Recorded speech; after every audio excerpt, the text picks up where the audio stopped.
Bonjour, je m'appelle Morgane et aujourd'hui je vais vous présenter les activités de l'expérimentation que j'ai fait lors de ce module.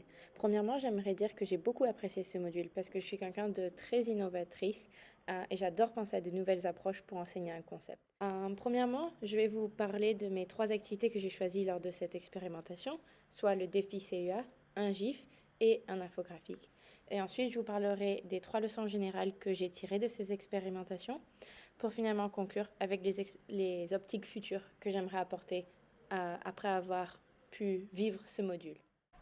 La première activité que j'ai choisie, c'est le choix du défi CUA. CUA qui est le concept universel de l'apprentissage. Plus précisément, j'ai choisi le défi 8 qui s'intitule Maximiser le transfert et la généralisation.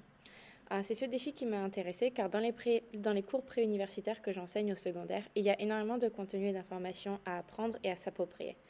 Mais souvent, les élèves ont des difficultés à trouver un intérêt dans ce qu'ils apprennent car ils ne voient pas de lien entre ce qui est appris en cours et dans leur futur. Ce défi que j'ai choisi est ancré dans la colonne représentation des lignes directives de la CUA dans le niveau le plus avancé, qui s'intitule Offrir diverses possibilités sur le plan de la compréhension. Donc, pour que les élèves puissent vraiment consolider leurs apprentissages, j'ai réfléchi à quelques idées, quelques activités qu'ils pourraient faire pour achever ce niveau de compréhension. Notamment, j'ai pensé par exemple à l'utilisation des flashcards, des cartes pour qu'ils puissent s'entraîner à mémoriser le vocabulaire.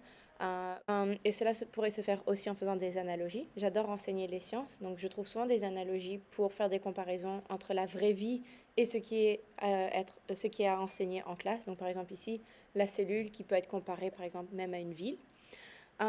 Et j'ai élaboré beaucoup plus d'autres stratégies dans cette activité-là. La deuxième activité que j'ai choisie, c'était celle de créer un GIF. Cette activité m'intéressait vraiment car j'adore les GIFs personnellement et aussi dans l'enseignement. Donc c'était vraiment le fun de pouvoir créer son propre GIF et c'est une activité que je compte appliquer en salle de classe avec mes élèves pour leur donner non seulement des compétences d'utilisation de la technologie, mais aussi développer leur compréhension des concepts appris en classe. Et finalement, la troisième activité que j'ai fait est un infographique. Encore une fois, j'ai choisi cette activité parce que c'est quelque chose qui m'intéresse beaucoup. J'adore la visualisation et j'adore représenter les choses de façon visuelle. Je pense aussi que c'est une activité qui permet de consolider la compréhension et l'apprentissage des élèves. Donc c'est une activité que j'utiliserai en salle de classe aussi. Les trois leçons générales que j'ai tirées après avoir fait ces activités, c'était d'avoir un enseignement interactif, un apprentissage tout au long terme et d'utiliser la technologie en salle de classe. Ces trois activités ont vraiment permis de consolider ces leçons car je pense qu'en intégrant la technologie, on peut avoir un enseignement qui est interactif et engageant et qui permet la rétention au long terme.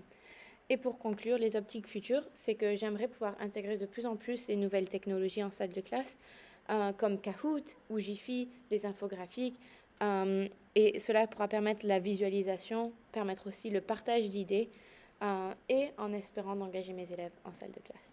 Je vous remercie pour votre écoute et votre attention, et j'espère vous retrouver dans les commentaires. Bonne journée!